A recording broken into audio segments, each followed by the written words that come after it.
This is the Fertile Mindset podcast, where we explore all the emotional aspects of fertility to support you on your path to parenthood. My name is Sarah Holland. I'm the Fertile Mindset coach and a mother to 2 children after my own fertility challenges. I hope you find all the support and inspiration you need within this podcast to carry you forward on your fertility journey towards your own successful outcome.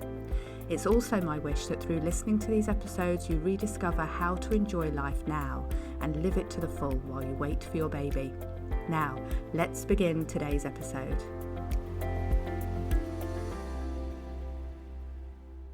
Hello and welcome back to the Fertile Mindset podcast. I hope you are well and having a good week so far. Mine has been super busy. In fact, it's the past few weeks that have been busy with my free challenge happening and then welcoming new members into the paid membership level of the sanctuary when it was open for just a few days. So if you have found this podcast through either of those ways, welcome. It's really lovely to have you with us, and I hope you find these episodes every week interesting, supportive, and I hope encouraging too. Now today I have a different kind of episode to share with you. It's a recording of a talk from a few years ago that I gave at an online event I held which focused on fertility at 40+. This talk I'm going to share with you is titled The 3 Ways Your Mindset Can Optimise Your Fertility at 40+. And I think you'll find this way of working with your mind useful no matter what your age is. So I hope you enjoy listening and get some ideas here on how to really support your mind and your emotional well-being while you're trying for your baby. I'm going to be talking about the 3 ways your mindset can optimise your fertility at 40+. Now, the mindset and even emotional health and well-being, to be honest, is often ignored or sidelined on a fertility journey in favour of focusing on, the more physical, the more obvious aspects of fertility. And this is really understandable because the focus within your fertility clinic and with your doctor is on your physical health, isn't it? It's on your hormone balance, your hormone profile, the health of your reproductive system, looking at your womb, your ovaries, and so on. They may well look at your menstrual cycle, and it's all very much looking at the physical aspects of your fertility. And how often, if ever, have you been asked about your emotional well-being within your fertility assessments? It might be something that hasn't really been addressed beyond, perhaps they've looked at stress management or something like that. Now, I truly believe that the emotional aspects of your fertility are vital, and I feel that we do need to work in conjunction with the emotional aspects in conjunction with the physical aspects to give you the best chance of a successful conception and a healthy pregnancy. And I'm hopefully going to make it clearer during this presentation as to why I believe that to be true and the reasons why it is true. There are many, many ways that you can work with your emotions. Each one of you listening in, each one of you, thousands of people listening in today, have your own unique journey, your own unique situation. There will be no 2 that are the same.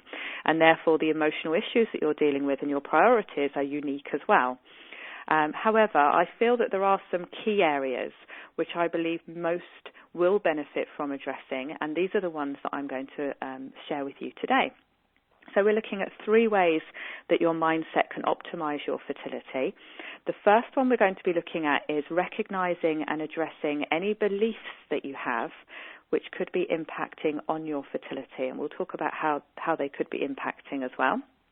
The second one will be finding a way to explore your fertility options and possible paths to parenthood with ease and clarity. And the third will lastly be looking at how extreme stress management could be the best thing you do for your fertility. Then we'll also be sharing how to address these issues and the 1 tool for change I recommend. So let's start with beliefs. So recognizing, addressing any beliefs you have and how they could be impacting on your fertility. So thinking about beliefs, well, beliefs are really collected throughout our lives. Often they're collected very early on in life. Often they say before the age of 8 is when we're at our most impressionable, when we really take on beliefs to be truths in our lives, even if they're not necessarily true. And some of these beliefs that we've collected are very useful, but many of them are not. And we've just collected them from other people, from situations that were appropriate at the time, and we've taken those beliefs on to be our own. And it's worth looking at any beliefs that you're holding on to that you don't feel are useful. Beliefs like, I don't believe I'll ever get pregnant, or I don't think I'm going to be a good mother. You know, if you have some beliefs that you feel are very limiting or negative, listen to how they sound when you say them to yourself. Whose voice are they in? Are they in your own voice, or are you hearing somebody else speaking those beliefs to you? Is it perhaps the voice of your doctor or your parent or somebody else, you know, that instilled that belief in you? And is it a useful belief? Is it serving a relevant purpose now?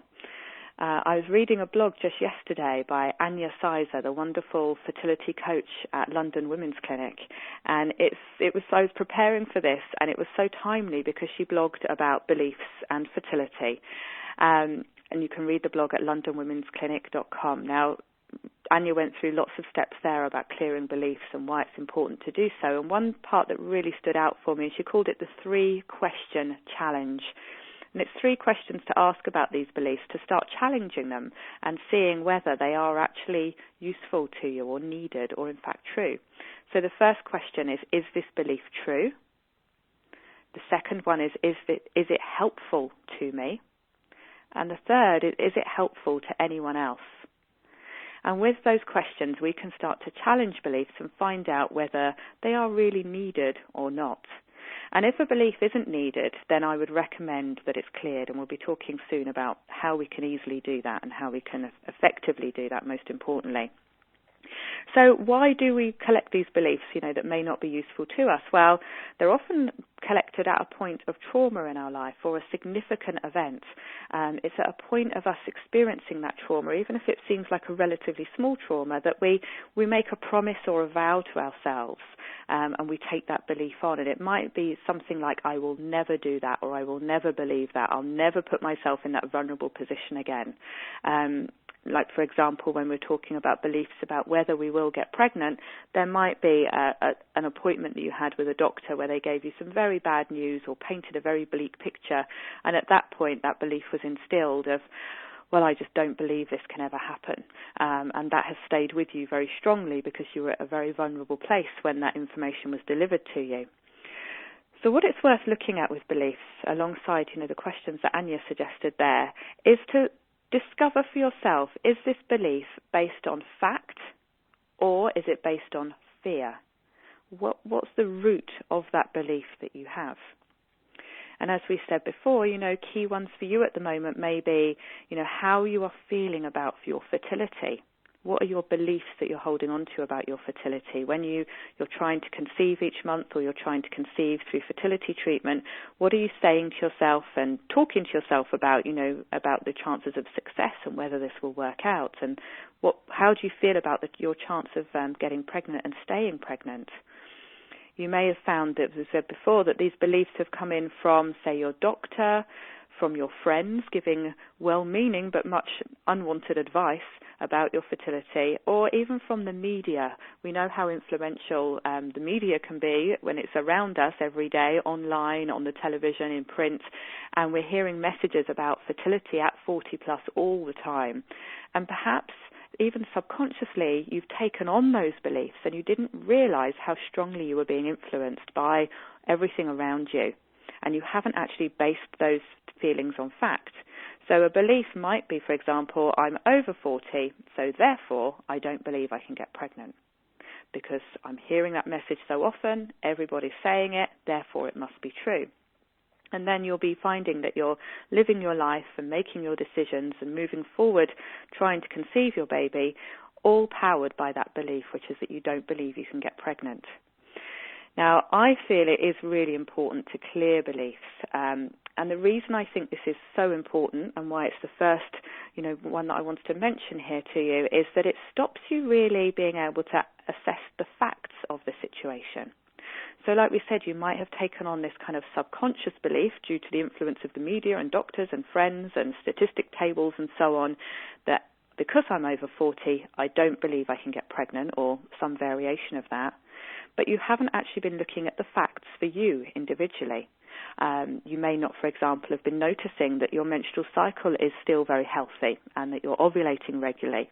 You may not have, really looked and assessed your hormone tests in detail and realised that actually the levels that you're showing are, completely within range or even better than would be expected for your age.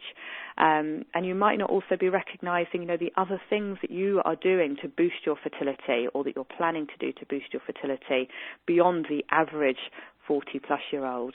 For example, you might eat an exceptionally healthy diet. You might be completely organic. There may be many other things that you're doing to really support and boost your fertility that don't put you in that general bracket that the media is talking about. And also, not only do we need to look at the facts instead of just these instilled beliefs, but we also, I feel, at this point in time, need to be really open to all the possibilities and all the opportunities that are out there. And while we're stuck in a state of negative thinking, limiting beliefs, that belief perhaps of, well, I just don't believe I can get pregnant, then we can stay really stuck and not even recognize those possibilities and opportunities that could well be in front of us. So also it's worth thinking about your journey ahead. What goes on next, after you get pregnant? Thinking about what kind of parent you'll be. Stepping back a bit, thinking about what kind of pregnancy you might have. You may well also have taken on a belief that because you're over 40, you're going to have a very high-risk pregnancy and you feel very sure that your child will have certain health conditions, or perhaps you'll have a difficult pregnancy, or childbirth will be more difficult for you, and so on. Recognize if you are holding on to beliefs like that, because they may well not be based in fact for you. They may just be instilled through, general messaging that you've heard and general messages that have come into you. And the truth is, if you have never, given birth, for example, you don't actually know what kind of pregnancy or birth you are going to have. I worked recently with a woman, I believe she was 42 and 43 when she gave birth to her baby, who was conceived naturally. And she had real fears about childbirth and really worried that it was going to be a traumatic experience and that her body wouldn't be able to cope and so on. We managed to clear those fears so she could get back to a place of just open to every possibility. She didn't, have the kind of opposite belief that absolutely everything was going to be fine and there will be no problem. She was just in a neutral place of, well, I'm preparing myself for pregnancy and childbirth. I'm open to every possibility and I trust my body to be able to go through the process of childbirth and, keep me safe and keep the baby safe and so on. And she did go on to have a very relaxing and short childbirth and a very pain-free and pain-minimized childbirth, which she didn't expect at all at the start. So we know that clearing beliefs and clearing negative thinking really does open us to every opportunity rather than keep us stuck in that one train of thinking. Beliefs that are founded on fear, if you have a belief that has been instilled with you because of fear, a fear that I won't get pregnant, a fear that I've left it too late and so on, then they in themselves can create more fear. Recognize that cycle happening, that if a belief was founded on fear, it can then instill even more fear. So stepping in to break that cycle, to switch that belief and become more open is definitely a very supportive thing to do on your fertility journey. And once we've cleared beliefs, it's really interesting to see how your perspective changes. So be curious. Question what, your beliefs are, what you'd notice being said at key points in your cycle while you're trying to conceive. Make some notes and see what you can do to turn that around, which is something that we are going to talk about towards the end of this call. So number 2, we're looking at exploring options and to help reduce overwhelm and increase clarity. Now, you may be at the stage on your fertility journey of thinking about your options, thinking about what your options are for treatment, what you may perhaps consider alongside trying to conceive naturally. It may be that you're looking at natural fertility support. It may be that you're looking to, try Chinese herbs or nutrition or acupuncture or something like that to support your fertility naturally. That's something I see as an extremely popular option in the 40-plus category, and it's something that seems to have a very high success rate as well, more often so than IVF treatment. So I'm seeing more often now women going towards, that natural fertility support, especially within the team I work in with Andrew Loosley at naturalfertilityexpert.com. So that's one option you may be considering. You may also be looking at potentially having IVF with your own eggs, or you may be looking at IVF with donor eggs, or any other treatment options or combination of them. And you might also be questioning as well at this point of, well, how much longer am I going to try to conceive? How many more months or years will I stay on this path? And when I feel like I've got to the end of this particular path, are there other routes to parenthood that I would consider? Would I consider surrogacy? Would I consider adoption or fostering? Or would I feel more comfortable looking towards a child-free life? That's a lot to think about. Even as I just go through those options briefly, you might have all sorts of thoughts whirring around in your head, or you might even be trying to avoid thinking about those because it just feels too overwhelming and too much. And add into that you might well feel under pressure and, due to time and feeling rushed into making decisions. And all of that, all of those decisions, all of those options, all of the feeling of pressure and being rushed can lead to a complete state of overwhelm. It can lead to confusion, and you might be at a point where actually no decision and no option feels truly right to you. So you don't know what to explore and what to look at because nothing feels right. What I would say is not to make any decisions about your options, about your path to parenthood from this place. If you're in that panicked, overwhelmed, confused state and nothing feels right, try to avoid making a decision from that point. Even if you feel like you're under pressure, your clinic's saying, well, you need to decide about IVF within the next couple of months. We're concerned about your egg reserve or whatever else. I would really avoid, being pushed into making a decision if it doesn't feel right for you. That doesn't mean you have to delay the decision making, too long. If you know that time is actually a really relevant issue for you, which of course it well may be, that doesn't mean, well, you've got to wait, many months or even years to get to a decision. Absolutely not.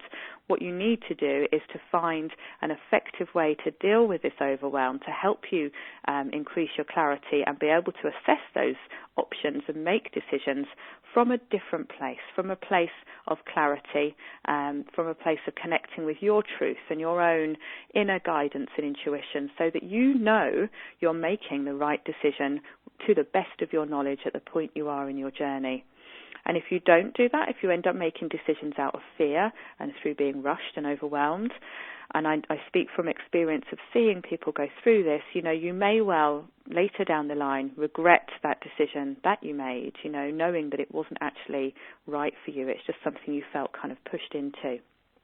So I think it is worth, taking that time to explore the options, addressing the fears and concerns you may have, and really get to a point of gaining clarity, as much clarity as you can. And you will know, it's so individual to you. You will know when you're at that place, when you're at that more comfortable place where you feel back in control of your decision making. It's not like it's being, happening to you. It's something that you are in control of. And I've seen that transformation in so many women and couples now, and it's a wonderful thing to see.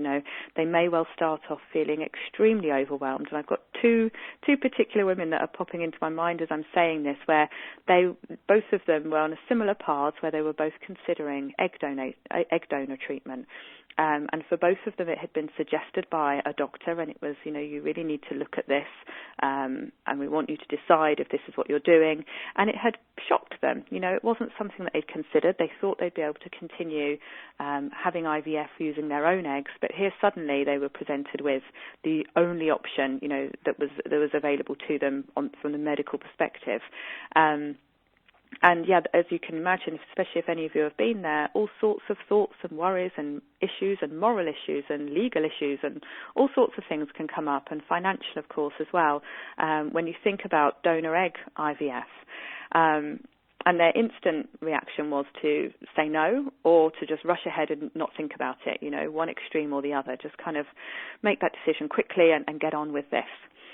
However, taking just a little bit of time, we're not talking about, say, weeks or months, but just a little bit of time to work through those thoughts, those fears, help them both in their own unique ways get to a position of clarity and reduced fear and feeling comfortable for each of them to go down the donor route. And it was interesting, those two women and all of the women I've worked with similar issues here, the concerns, the fears, the worries about an option like donor egg treatment are individual, so they each had their own journeys, but we could apply the same techniques, the same approach, and help them get back to their own truth, whether or not this was comfortable for them. And for both of them in this occasion it was. They were very happy then to go ahead and begin donor treatment. They quickly, went ahead through the system, chose the donors, and both of them conceived first time with their chosen donor, feeling very comfortable with the pregnancy and very pleased that they'd made that decision. It just felt right to them, whereas another woman may well do that work and find out that it didn't feel right. And that's individual and that's unique, and she would feel just as comfortable, having made that decision. So if you're in that place of kind of confusion and not sure and which way should I go and what should our next options be, I would recommend, rather than making that decision out of a place of fear, to take the time, use the techniques which we'll talk about shortly, and get to a place of clarity, putting you back in control of your decisions, and helping you feel comfortable on this journey, because that is, to be honest, my first priority. Whenever I work with women and couples, yes, I'm looking to help them conceive their babies. We're looking to help them get pregnant and support them on that journey. But the first priority is them, is that person sitting in front of me on Skype, on the end of a phone, or however I'm working with them, is to look after them first and support them first. And it's about your experience as you go through this. And then we can also help support you to conceive your baby. But do remember to put yourself first in your comfort and your experience on this journey.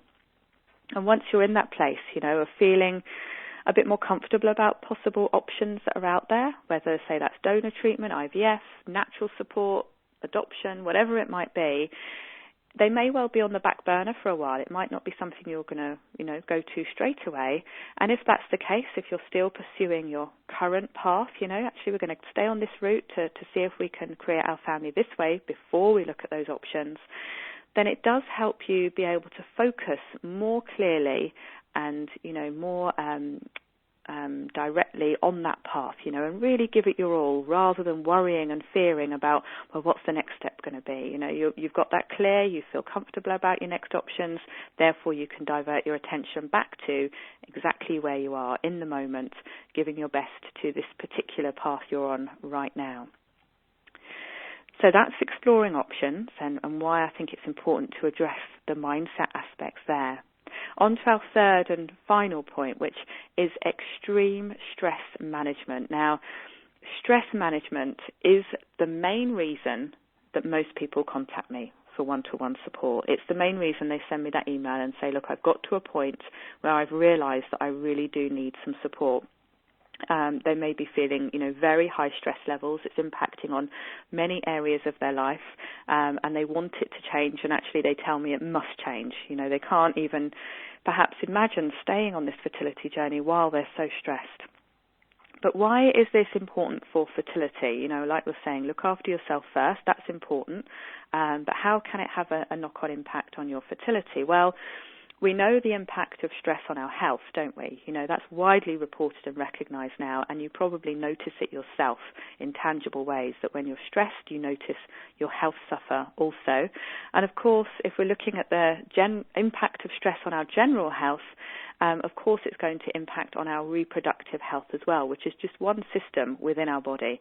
And of course, our reproduction is managed by many systems in our body as well, our endocrine system, our reproductive system, our digestive system, everything has a part there. And if we're looking at our hormonal balance, we know also that there's the negative effect of cortisol. Increased cortisol in the bloodstream can delay ovulation. It's fully recognized that, if you miss a period and you're not pregnant, we look to see, has there been a major stress? Has there been a trauma going on in this woman's life? So we know already that the impact of stress can be very negative on our overall health, well-being, and therefore our reproductive health and our fertility and hormonal balance. Now, what I'm talking about here is recommending to you extreme stress management. Now, what does that mean? It's not as scary as it sounds, believe me. It's not some kind of boot camp for stress management or anything like that.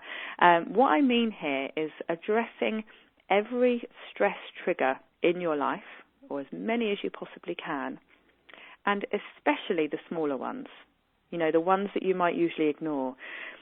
When people come to me, say, for one-to-one support, and they're saying, right, it's stress management I want to look at, they'll often think, well, what I'm going to be dealing with is the stress of not being able to conceive, or the stress of my IVF cycle, or, whatever else that is directly involved in their fertility journey and they're trying to conceive. And that's right, we may well address those if it's, the key areas to look at, and that's what we decide to do. However, I do always think it's worth looking at, say, the smaller stress triggers. Now, I'll explain why. What I'd be looking at here is, what are the daily niggles? What are the kind of always there stress triggers? It might be work stress, it might be financial stress, it might be conflict with members of your family. It could be anything at all that's kind of underlying stress that seems to always be there at one level or another. Those kind of niggles that don't seem perhaps that serious but are bothering you and are stressing you and making you anxious and worried or whatever else. Why I think it's a good reason to address those, as well as, say, the bigger issues, the bigger stuff that's going on, is because it really pays to reduce your general stress load, the kind of things that you're taking on a daily basis in your life that are altogether increasing your stress levels.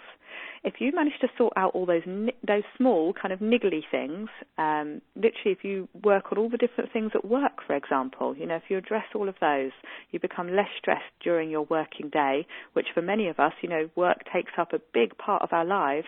So if you can feel less stressed at work, then that's going to create a significant impact on your overall stress levels. But if your general stress load is reduced, you'll find that you're more able then to manage when bigger challenges come in.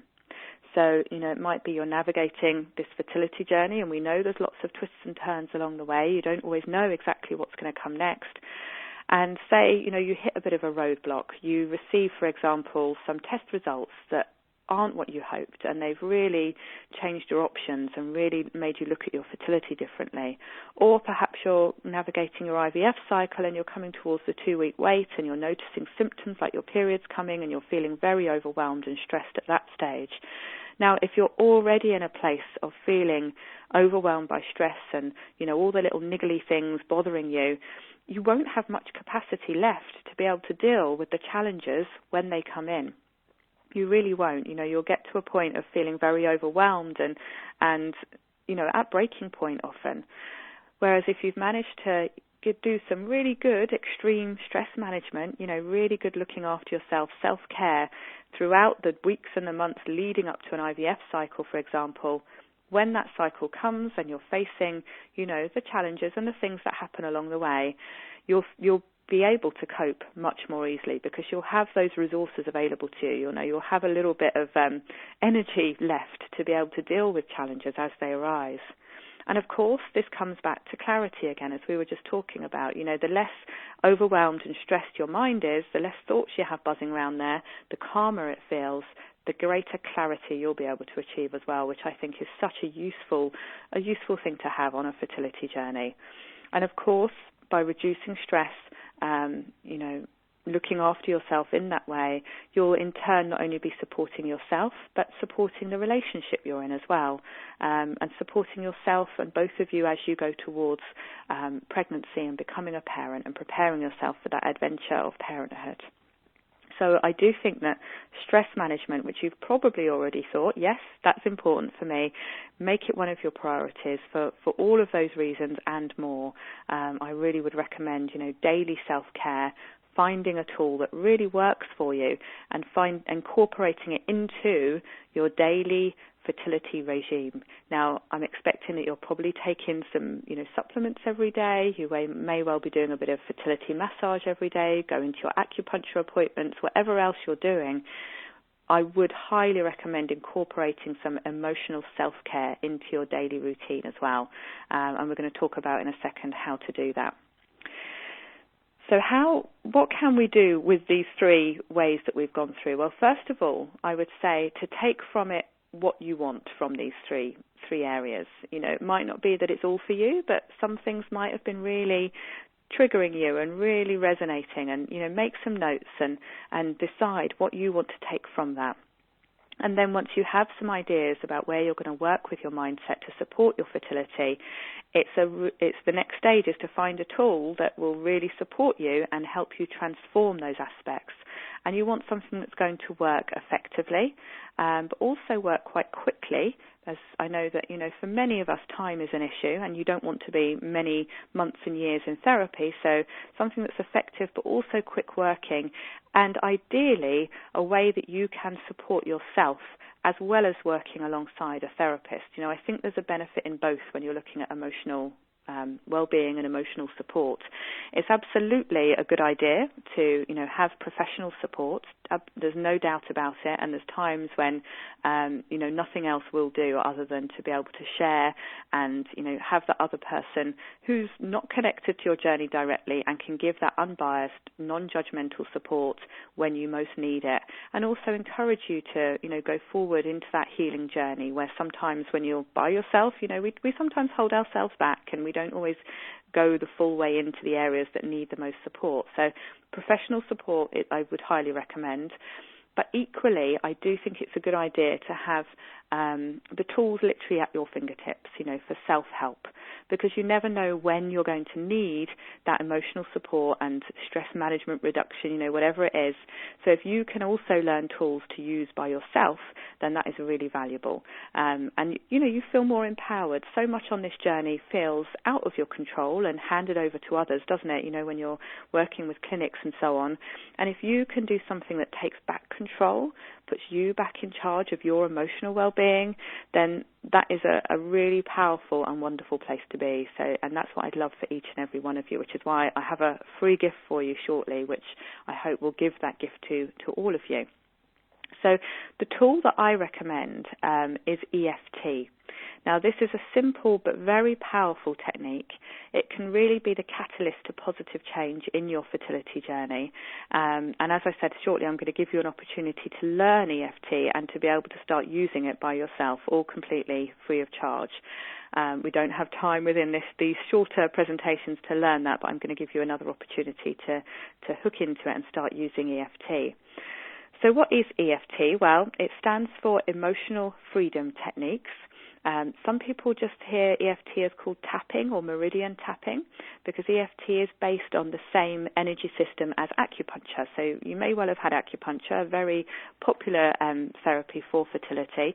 And if you've had acupuncture, you may well have heard of the meridian energy system, which are literally lines of energy that run throughout the body and help our body and our mind to stay healthy and to energy to flow to each part of our body. Now, because this is a little bit of an abstract concept for many of us here in the West, obviously in China they've been working with the Chinese meridian system for 5,000 years plus, but, here in the West we can't always kind of understand, that this energy system is there. It doesn't seem so real and tangible to us. So I like to think of the meridian system a bit like our body's electrical wiring system. So where in your house you have all your wires that run through the walls, through the ceiling, under the floors or wherever, to help electricity run to every part of your house and keep your lights on and your appliances working and so on. We have our own internal wiring system, which is the meridian energy system that helps energy flow to each and every part of our body and keeps us healthy. And if we have any kind of negative emotion going on, something, that isn't good for us, that doesn't serve us, doesn't benefit us, that negative emotion is caused by a disruption in the energy system. And that's the founding belief behind EFT and why EFT works so well. So what I mean by a disruption is, imagine that house. It would be a bit like a power surge or a short circuit in the electric system. For us, that's like a power surge, short circuit in our body's energy system, something that is stopping the energy from flowing as well as it should. And you may feel that as, say, the negative emotion. You may also feel it as something quite tangible in your body, like a tightness in your chest or a knot in your stomach or tension in your shoulders. And once we can feel that and we recognize that negative feeling or emotion or physical feeling in our body, that is when we can apply EFT, which simply consists of tapping the end points of each of the main meridian lines. And these points are all on the face, the upper body, and on the hands. And by tapping the ends of these points with our own fingertips, you're sending an impulse down each of the lines to rebalance that energy as we're in the moment of experiencing that challenge. And if we can get back to our most healthy energetic state, that also leads to us being into our most healthy emotional state.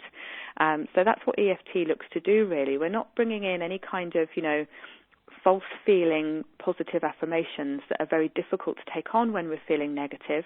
We're actually just working with the negative feelings, the negative thoughts and emotions, rebalancing our body's response to it so we can instill our own natural, healthy emotional response. And that often is to look at things in a very rational way, look at the facts for what they are. So when we talked at the start about the beliefs that we hold on to, that often are beliefs from other people and other places, EFT can help really dissolve those beliefs and get rid of the ones that are totally irrelevant and you don't need anymore, and bring you back to what your own truth is and your own rational way of looking at things. So you can focus on the facts, but you can also connect with a really strong resilience and inner strength, the kind of thing that keeps us going when times are tough and keeps us motivated and quietly positive and optimistic and hopeful as well. And that's what I see EFT do every single day. It may sound too good to be true. I realize that, that a simple tapping technique can really bring this kind of change. But what I would do is encourage you just to try it for yourself. The change that happens for most people is amazing. It does work quickly. Often within the very first session of using it, you will know whether EFT works for you or not. So it's not as if you have to dedicate, hours and hours of your time to discover if this works for you. You'd be able to find out very quickly. And if it does work for you, which it does in research studies work for around 85 to 95% of people, they're finding out with the latest research. So if you find out you're in that large proportion of people it does work for, then it's a matter of you using it in the right way, on the right issues, and also using it persistently enough to get the results that you want.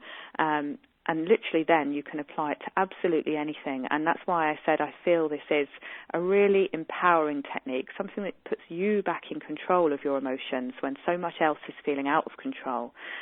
It's the one thing that I know I wouldn't want to be without. You could pay me £1 million and I would not give up EFT.